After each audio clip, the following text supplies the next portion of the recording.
ఇంట్లో ఉన్న బంగారాన్ని విడిపించి ఆ రోజు ఆన్లైన్ రేటుకే మేము కొంటాం. Sharma gold company. నమస్తే, వెల్కమ్ టు సుమన్ టీవీ. నేను గిరిజ. ఇవాళ మనతో పాటు ప్రముఖ ఆధ్యాత్మికవేత్త, భారతీ శంకర పీఠ వ్యవస్థాపకులు, బ్రహ్మశ్రీ తిరుపతి మూర్తి అవధాని గురువు గారు ఉన్నారు. వారితో మాట్లాడేద్దాం. గురువు గారు నమస్కారం. ఓం శ్రీ మహాగణాధిపతయే నమః. గురువు గారు, ప్రస్తుతం మనిషిని నడిపిస్తున్నది డబ్బు. మరి ఆ డబ్బు పొద్దున లేస్తే హడావిడి జీవితం, పరుగులు తీస్తున్నారు. సాయంత్రం దాకా కష్టపడుతున్నా అంటే వచ్చే జీతం చాలదు, లేదంటే వ్యాపారాలలో అభివృద్ధి ఉండదు, లేదంటే కొన్నిసార్లు అప్పు చేయాల్సిన పరిస్థితులు.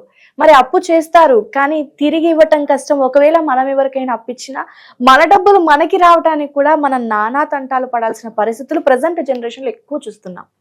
మరి వీటన్నింటికి అసలు ఈ డబ్బు సమస్య ప్రత్యేకంగా ముఖ్యంగా చెప్పాలంటే ఈ డబ్బు సమస్యకి చెక్ పెట్టే మార్గం ఏదైనా ఉందా గురువు గారు? మరి ఉందమ్మా, చెప్తాను. చెప్పే ముందు ఒక చిన్న కథ చెప్తా. జ్ఞానం ఉన్న వాళ్ళకి ఇది అర్థమవుతుంది. అంటే ఎందుకు అంటే అమ్మా, ఒక పెద్ద మనిషి ఒక 10 మంది పిల్లల్ని కూర్చోబెట్టి తలా ఒక అరటిపండు ఇచ్చాడు. ఇచ్చి ఉపోద్ఘాతం చేస్తూ, మనం చేసే ప్రతిదీ భగవంతుడు చూస్తూనే ఉంటాడు. ఎక్కడ చీకట్లో చేసినా, ఏం చేసినా, ఎక్కడ చేసినా, ఏ రకంగా మనం ఏ పని చేసినా ఆ ప్రతి పని యందు భగవంతుడి దృష్టి ఉంటుంది అనేటువంటిది చెప్తాడు. చెప్పిన తర్వాత ఎవ్వరూ చూడకుండా మీ చేతిలో నరటిబడి తినేసేయండి అంటారు. అనగానే ఒకడు తోలు తీసి నోట్లో పెట్టుకుంటాడు, ఇంకోటి దుప్పటి కప్పుకొని నోట్లో పెట్టుకుంటాడు, ఇంకోటి ఎవరు చూడకూడదు చెప్పి గదిలోకి వెళ్ళి తలపేసుకుంటాడు, ఇంకోటి నీళ్ళలో కూర్చొని నోట్లో పెట్టుకునే ప్రయత్నం చేస్తాడు, ఒకడు మాత్రం చేతిలో అలానే పట్టుకుంటాడు. అరే అబ్బాయి, నువ్వు తినలేదు ఏంటంటే, నాకు అర్థం కాని విషయం ఏంటంటే గురుగారు, మనం ఏ పని చేసినా భగవంతుడు చూస్తూనే ఉంటాడు అన్నారు. ఎవ్వరూ చూడకుండా అరటిపండు తినంటే వీళ్ళందరూ తినేసేసారు, భగవంతుడు చూస్తూనే ఉన్నాడుగా. మరి చిన్న లాజిక్ జ్ఞానం మనం మర్చిపోతున్నామండి. అంటే మనం చేసే ప్రతిదీ భగవంతుడి దృష్టిలో ఉంటుంది. మనం ఇక్కడ తప్పించుకోవచ్చు, అక్కడ కర్మ అనుభవించక తప్పదు. అక్కడ కర్మ అంటే లేదు, మన పిల్లలు అనుభవించడమేనమ్మా. అనుభవించక తప్పదు. భగవంతుడు అట్టున్నర ఇస్తాడు. మనం రూపాయికి రూపాయిన్నర అయితే వడ్డీ కడుతున్నామో అలానే అట్టున్నర, దాన్ని కూడా ఇంకొక అరట్టు కూడా కలిపి భగవంతుడు మనకు శిక్ష వేస్తాడు అనేటువంటి విషయాన్ని మనం గమనించుకోలేకపోతున్నాం. ప్రధానంగా అది గమనించుకుంటే సగం పోతాయి అన్ని ఇబ్బందులు. 2, ఇంకా కొన్ని విషయాలు చెప్పాలంటే, దీపాల గురించి కొన్ని మాట్లాడుకుంటూ ఉంటాం. జ్ఞానం అంటే ఈ గది మొత్తం చీకటి, మీరు ఒక దీపం వెలిగిస్తున్నారు, చీకటి అంతా ఏమైంది? పోతుంది. ఎక్కడికి పోతుంది? వెలుతురులో మాయమైపోతుంది. అదే జ్ఞానం అమ్మ. అదే జ్ఞానం. జ్ఞానం అంటే అదే. ఆ జ్ఞానం అనేటువంటిది కనువిప్పి కలిగిన రోజునాడు ఇంట్లో దీపారాధన ఎందుకు చేయమంటారు? జ్ఞానం వృద్ధి కలగడం కోసమే. ఆ జ్ఞానం అనేటువంటిది మనకు కనువిప్పు కలిగిన రోజునాడు ప్రపంచం మొత్తం సంతోషంగా ఉంటుంది. నాలాంటి వాళ్ళు ఇక్కడికి వచ్చి చెప్పాల్సిన అవసరం లేదు. ఇప్పుడు నేను కూడా పూర్తి జ్ఞానం మాకు లేదండి, అంత జ్ఞాన సంపన్నులమేం కాదు మేము కూడా. అదేంటండి అంటే, ఇక్కడ నేను వచ్చి కూర్చొని చెబుతుంటే 100 మంది వినటం కాదు, మైక్లో నేను ఒక్కరిని వచ్చి చెప్తున్నా, ఇక్కడ టీవీలో 100 మంది చూస్తున్నారు. అది జ్ఞానం ఎలా అవుతుందండి? నేను ఎక్కడన్నా ఒక మూల కూర్చొని విషయం చెబుతుంటే అక్కడికి వచ్చి 100 మంది కూర్చొని వినటం కదా జ్ఞానం అంటే. మన పూర్వకాలంలో ఉంది. దేవాలయాల్లో హరికథలు పెడితే హరికథకు ఒక ఆయన వచ్చి చెప్తే వందలాది మంది వచ్చి కూర్చొని చక్కగా మారు మాట్లాడకుండా వినేసి వెళ్ళిపోయేవాళ్ళు. అది కదా విని ఆచరించేవారు. అది కదా జ్ఞానం. మరి నేనెందుకు అంత జ్ఞానం మాకు లేదు అన్నానంటే, మనం చెప్పేవి ఏవి ఎవరు వినరు, దాదాపుగా వినాచరించరు. ఆచరించకపోయినా వాళ్ళు ఇంకా ఏదో వాళ్ళు బాగుపడాలని చెప్పి కూర్చొని మేము చెప్తుంటాం చూసారా, అదే మహాజ్ఞానం. ఇక్కడికి అసలు ఒక విషయం ఏంటంటే, మనిషికి తను చేసేటువంటిది ఏమిటి అనే విషయం అర్థమైతే ఒక రకంగా ఉంటుంది. ఇప్పుడు వాస్తవంలోకి వెళ్దాం. ప్రతి మనిషి జీవితంలోనూ కూడా కొన్ని కోణాలు ఉంటాయి, కొన్ని విధానాలు ఉంటాయి. ఇప్పుడు మీరు అన్నారు రుణం. మనం ఇచ్చినా తీసుకున్నా ఇవ్వలేకపోతున్నాం, తిరిగి తిప్పి తీసుకోలేకపోతున్నాం. దీని అన్నిటికీ కూడా ఇటువంటి పరిస్థితులు ఎక్కడా లేకుండా పూర్తిగా చెక్కు పెట్టి అందులోంచి బయటికి వచ్చేసేసి మారు అనేటువంటిది ఎందులోనూ కూడా లేకుండా చిరస్థాయిగా నిలిచిపోవాలి అన్నట్లయితే, వారి జీవితంలో ఇప్పటివరకు చేసుకుంది ఒక ఎత్తు, ఇప్పుడు చేసుకోబోయేటువంటిది ఏదైతే ఉన్నదో దాన్ని వాళ్ళు కనుక జాగ్రత్తగా కనుక చేసినట్లయితే 28 రోజులు వాళ్ళ జీవితంలో ఖచ్చితంగా మార్పు వస్తాయండి. కార్తవీర్యార్జున స్వామి వారికి చేసేటువంటిది నష్టధన ప్రాప్తి, నష్టద్రవ్య ప్రాప్తి. అది మనిషి కావచ్చు, వస్తువు కావచ్చు, డబ్బు కావచ్చు, ఏదైనా సరే పోయినటువంటిది, నష్టపోయినటువంటిది మనకి తిరిగి సంప్రాప్తమవుతుంది ఆ కార్తవీర్యార్జునుడికి. అది మీకు నేను ఫోటో కూడా ఎలా పెట్టాలి, ఎలా అనేటువంటి విషయం ఒకసారి నేను మీకు ఇప్పుడు చూపిస్తా. ఎందువల్ల చూపిస్తానంటే అది జనాలకు అర్థం కావాలి. ముందు నేనేదో చెప్పేశానంటే అది అవ్వదు. అది వాళ్ళకు ఒక రూపు, రంగు, చిత్రం ఎలా ఉంటుందని తెలిస్తే వాళ్ళ ఇంట్లో చేసుకోవడానికి వాళ్ళకి వీలుంటుందమ్మా. త్రికోణాకారం, అవును, ఆ త్రికోణాకారంగా ఉప్పు వేయాలి. ఓకే, ఉప్పు వేసి 3 వైపులా కూడా ఓం శ్రీ కార్తవీర్యార్జునాయ నమః అని రాసుకోవాలి. మధ్యలో ప్రోమని రాయాలి. అయితే ఇది ఏది కూడా మన కళ్ళకి కనిపించదమ్మా. ఉప్పు మీద ఒక పుల్ల తీసుకొని మనం ఆ అక్షరాలు రాయటమే. ఇక్కడ తెలియటం కోసం రాశా నేను. అదే తెలుపుగా రాస్తే ఎవరికి కనిపించదు కాబట్టి దాని మీద ఆ అక్షరం ఇలా మనం రాయాలి, పుల్లతోటి ఇలా గీసి రాయాలని తెలియటం కోసం రాశా. మధ్యలో ప్రోమని రాసి దాని మీద ఒక ప్రమిద, ఇంకొక ప్రమిద పెట్టి ఆవ నూనె పోసి దీపం వెలిగించాలి. ఇది ఒక విధానం. ఇది ప్రతి గృహమునందు, ప్రతి ఇంట్లో, తెలుగు రాష్ట్రాలలో ప్రతి గడపలోనూ కూడా రేపు 17వ తారీఖు మంగళవారం రోజు నాడు చక్కగా ఉప్పుతోటి ట్రయాంగిల్గా వేసుకొని అలా రాసుకొని అందులో ఉప్పు దీపం, అదే ఆ ఉప్పు మీద 2 ప్రమిదలు పెట్టి ఆవ నూనె వేసి దీపం పెట్టి అర్చన చేసుకొని కొబ్బరికాయ కొట్టి బెల్లము నైవేద్యం పెట్టి కార్తవీర్యార్జునో నామ రాజా బాహు సహస్రవాను తస్య స్మరణ మాత్రే అనగతం నష్టంచ లభ్యతే. తక్కువగా 1600 సార్లు. మాకు చేయటం కష్టం అండి. 1600 సార్లు నేను పారాయణ చేసి మంత్ర జపం చేసి రికార్డు చేసి ఇస్తా. విన్నా సరిపోతుంది. అది వినండి అక్కడ కూర్చొని. సుమంతో సుమంతో శ్రీ కార్తవీర్యార్జునాయ నమః అనుకుంటూ అక్కడ కూర్చొని అది వినండి.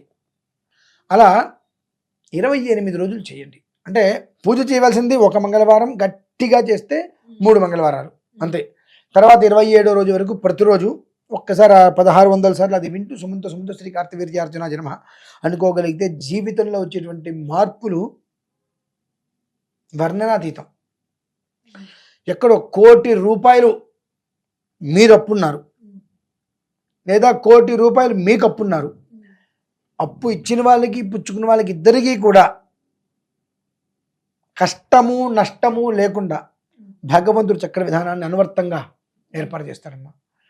అంటే ఎప్పుడు పడితే అప్పుడు చేయటం వేరు. కొన్ని ప్రత్యేకమైనటువంటి గమనాలు ఉంటాయి, రోజులు. ఆ రోజులలో చేసేటువంటిది 10,000 టైంలు ఫలితాన్ని ఇస్తుంది. అది అటువంటిది రేపు 17వ తారీఖు మంగళవారం. మంగళవారము అంటేనే మారు కోరేది అని. మనం దేనికోసం చేస్తున్నాం? మార్పు. మనకు అప్పొద్దు, మనం కూడా తీర్చేయాలి.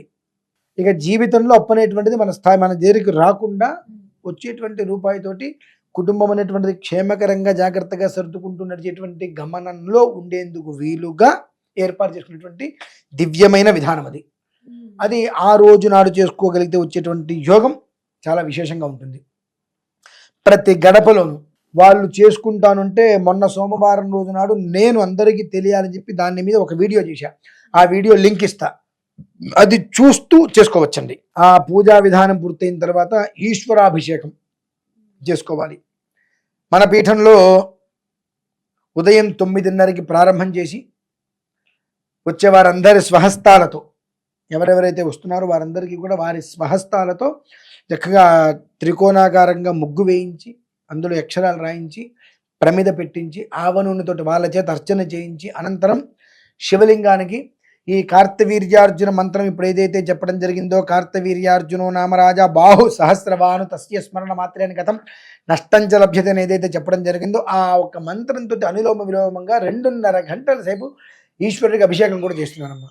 ఈ 2 ఏమిటి అని అంటే జన్మకృతంగా పేరుకుపోయి ప్రయత్నాలు చేస్తున్నాం, అప్పు దొరకట్లేదు, మనం తీర్చేటువంటి మార్గము మనకు కనిపించట్లేదు.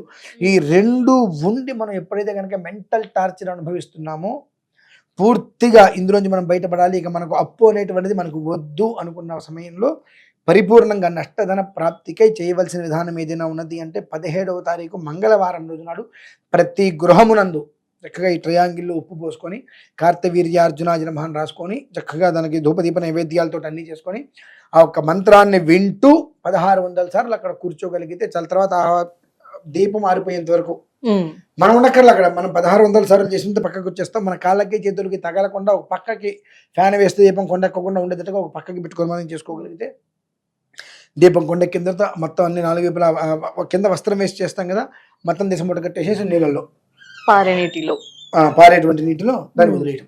ఓకే. ఇలా 3 మంగళవారాలు చేయండి నీళ్ళలో. 28 రోజులు ప్రతిరోజు ఈ మంత్రాన్ని అనుసరించండి. 1600 సార్లు ఖచ్చితంగా వినండి అనలేకపోయినా. సుమంతో సుమంతో శ్రీకార్త వీర్యార్జున జన్మ అనుకుంటూ ఈ నేను చెప్పేటువంటి 1600 సార్లు నేను రికార్డు చేసి ఇస్తా, అది వినండి. మురికి పట్టినటువంటి వస్త్రాన్ని వేడి నీళ్ళల్లో బ్లీచింగ్ పౌడర్, సోడా ఉప్పు వేసి, నిమ్మప్పు వేసి బాగా ఉడకబెట్టి బండకేసి 4 బాదులు బాది జాడిచ్చి చక్కగా గంజి పెట్టి పిండి ఆరేసేసి ఉతికి ఇస్త్రీ చేస్తే ఎలా అయితే ఉంటుందో వాళ్ళ జీవితం అలా ఉంటుందండి. మీరు ఎంత కంఠాపదంగా చెప్తున్నారు అంటే నిజం, అనుభవించాం కాబట్టి చెప్తున్నాం. అదే గురువు గారు, మీకు అది తెలుసు కాబట్టి అంత గట్టిగా చెప్తున్నారు. సో అంటే ఈ రుణ బాధలు అనేది ప్రస్తుత సమాజంలో ప్రతి ఒక్కరికి ఉన్న సమస్య. సో పెట్టుకున్న సమస్య ఉన్నది కాదు, అఫ్ కోర్స్ పెట్టుకున్నది వాళ్ళ చేతులతో వాళ్ళు చేసుకోవాలి కావాలని చెప్పి. అంటే ఎదుటి వాడిని చూసి ఎచ్చురికి పోయి గొప్పతనానికి వెళ్ళి ఏదో చేయాలని చెప్పి మూతి కాల్చుకున్నట్టుగా ఉన్నదాంతో. ఇప్పుడు నేను కారు కొనుక్కోలేదు అనుకోండి, వాళ్ళు నన్ను ఏమనుకుంటారు, ఓ అఘాయిత్యం కూడా వాడు ఏమనుకుంటాడు అని కాదురా కావాల్సింది మనకు. నీకు కష్టం వస్తే వాడు మన సహకారంగా ఉంటాడో లేదు అది చూసుకో నువ్వు, అంతే. అందుకని వాళ్ళు నాకు కారు లేకపోతే వాడేదో ఫీల్ అవుతాడని చెప్పి నువ్వు కారు కొంటున్నావు అప్పు చేసి కారు కొంటే ఈఎంఐ కడుతున్నావు, కారులు తిరిగితే పెట్రోల్ దానికి అన్ని ఖర్చులే. నీకు రేపు ఏదైనా కష్టం వస్తే నువ్వు ఎవరిని దృష్టిలో పెట్టుకొని, ఎవడైతే నిన్ను తక్కువ అంచనా వేస్తాడని చెప్పి నువ్వు అప్పో సప్పో చేసి ఏదో వ్యవహారం చేస్తున్నావు, వాడు నీకు ఏదైనా ఉపకారంగా ఉంటున్నాడో లేడు కదా, మరి నీకు ఎందుకండి. మనం చేసేవన్నీ కూడా ఎదుటివాడి మెప్పు కోసం, ఎదుటివాడి దగ్గర గొప్పగా కనిపించడం కోసమే మనం అప్పులు చేసి తెప్పలు పాలవుతున్నాం. ఆ పరిస్థితి రాకుండా ఉండాలంటేనే చేయాలండి. ఆడంబరాల కోసం చేసుకున్న అప్పులు మాత్రమే ఇవి, అవసరం కోసం చేసుకున్నవి కాదు. అవసరం కోసం అయితే కనుక నీకు అప్పులు అవసరం లేదండి. అవసరం అంటే ఏంటి, నీకు అక్కర్లేదు, నువ్వు అనవసరాన్ని అవసరంగా తీసుకుంటున్నావు. ఫోన్ ఉంది అనుకుందాం, 5,000 రూపాయల్లోని ఫోన్ ఉంది, 10,000 రూపాయల్లోని ఫోన్ ఉంది, 1,00,000 రూపాయల ఫోన్ నువ్వు తీసుకుంటున్నావు, 20,000 కట్టి 80,000 అప్పు చేస్తున్నావు. నీకు అవసరమా? ఆ ఫోన్ ఉందనుకో, అందులో సిమ్లో రూపాయలు లేకపోతే అది వెళ్దు కదా. ఆ ఫోన్ ఉంటేనే నేను వాడు గొప్పగా చూస్తుంటే వాడితో నీకు సంబంధమే ఉంది అసలు. కానీ వాళ్ళ లోకం ఎలా ఉంది, హంగు ఆర్భాటాలు ఉన్నవాడిని గొప్పగా చూస్తుంది, బాగానే ఉంది. ఆ హంగు ఆర్భాటాలు ఉన్నవాడిని వాళ్ళు గొప్పగా చూస్తుంది, రేపు పొద్దున ఏదో కష్టం వచ్చింది వీడి మొహం కూడా చూడదు కదా.